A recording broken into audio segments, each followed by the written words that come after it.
happy to let you know that we support this advocacy of environmental sustainability, where we launched just last week our own bikers lane, which I'm sure you have just traversed through, and it is actually part of the CCP's bigger mission of having a future complex around this particular perimeter that is eco-friendly and also touristic.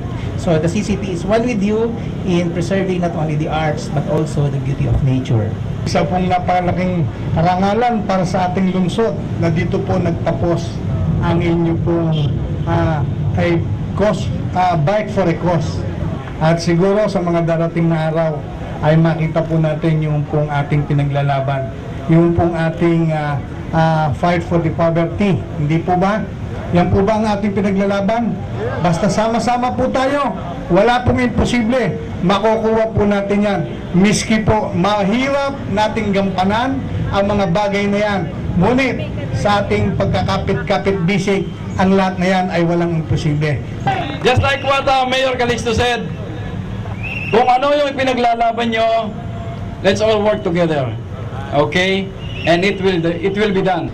As in the previous years, the Metro Manila Development Authority is supportive of the activities undertaken by the UN Millennium Campaign.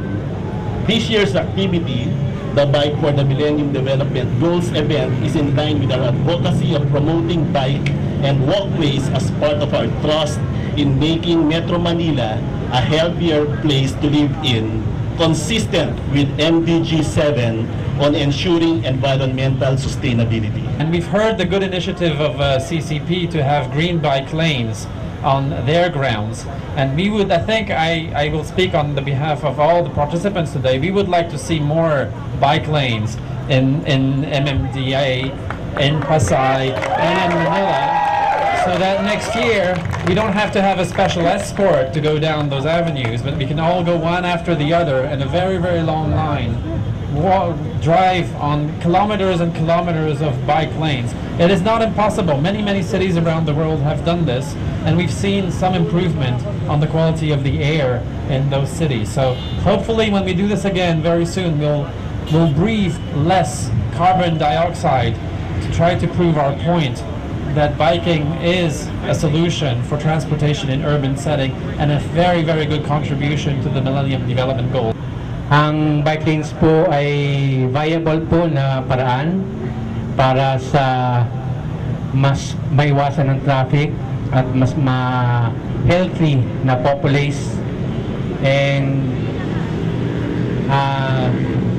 bibigyan ko po ang lahat mga participants ng ating mga hosts sa Pasay, sa Manila at sa MMDA ng isang pendant, ng tigitig isang pendant, bilang pagtandaan na paalala na huwag kalimutan ang mga tools natin o ang goals natin for the promotion of and achievement of the Millennium Development Goals. Let's give them a big round of applause and let's cheer them on, and let's hope that we will see bike lanes and walkways in Metro Manila.